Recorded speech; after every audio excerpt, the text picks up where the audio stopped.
ঠিক এক মাস আগে বাংলার গগনে নতুন সূর্যের আবির্ভাব হয়। বিজয়ের উল্লাসে সারা বাংলা এক ঐতিহাসিক মুহূর্তের সাক্ষী হয়। ছাত্র জনতার অভ্যুত্থানে নতুন বাংলাদেশের জন্ম। সেই মাহেন্দ্রক্ষণের আজ এক মাস পূর্ণ। আন্দোলনে শত শত নিহতদের স্মরণে দেশজুড়ে শহীদি মার্চ পালন।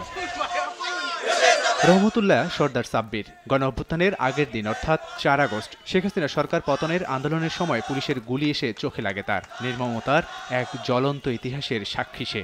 ভাগ্যক্রমে বেঁচে যান ব্রজমোহন কলেজের সাবেক এই শিক্ষার্থী। পতাকা মাথায় বেঁধে হুইলচেয়ারে হাতে লাল সবুজের নিশান নিয়ে শহীদি মার্চে সামিল। বৈষম্য বিরোধী ছাত্র আন্দোলনের কর্মসূচির অংশ হিসেবে শিক্ষার্থীদের সঙ্গে সড়কে মিছিল করেন তিনিও। যে সকল ভাইয়েরা শহীদ হয়েছেন তাদের আত্মার মাগফিরাত কামনা করি এবং আমার মতো যে সকল ভাইয়েরা চোখ হাত পা হারিয়েছেন তাদের সুস্বাস্থ্য কামনা করি এবং আগামীর বাংলাদেশ সুন্দর, বৈষম্যহীন, শোষণমুক্ত হোক এই প্রত্যাশা কামনা করি। আগামী দিনে সুন্দর ও বৈষম্যমুক্ত বাংলাদেশ গড়ার দৃঢ় প্রত্যয় নিয়ে ব্রাহ্মণবাড়িয়াতেও শহীদি মার্চ কর্মসূচি পালন করেন শিক্ষার্থীরা। স্বাধীনতা রক্ষায় সবাইকে ঐক্যবদ্ধ হওয়ার আহ্বান জানান তারা।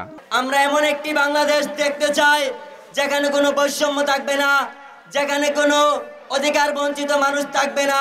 আওয়ামী লীগের দূষণরা আপনারা যদি কোনো অপচেষ্টা করেন, কোনো চক্রান্ত করেন ভারতে বসে বসে, তাহলে আমরা বৈষম্য বিরোধী ছাত্র আন্দোলনের বাইরা রুখে দেব।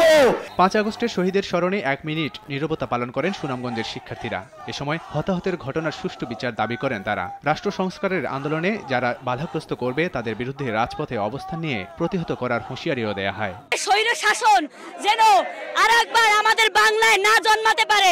আমরা সোচ্চার ছিলাম, সোচ্চার আছি, সোচ্চার থাকবো। বৈষম্য বিরোধী আন্দোলনে নিহত ও আহতদের স্মরণে নাটোরেও ছাত্র শিক্ষক শোভাযাত্রা ও সমাবেশ হয়েছে। নতুন বাংলাদেশে বৈষম্যহীন সমাজ গঠনে ছাত্রদের ভূমিকা থাকবে বলে আশাবাদী শিক্ষকরা। এছাড়া দেশজুড়ে পালন হচ্ছে শহীদি মার্চ কর্মসূচি। লাবিব হাসান, সময় সংবাদ।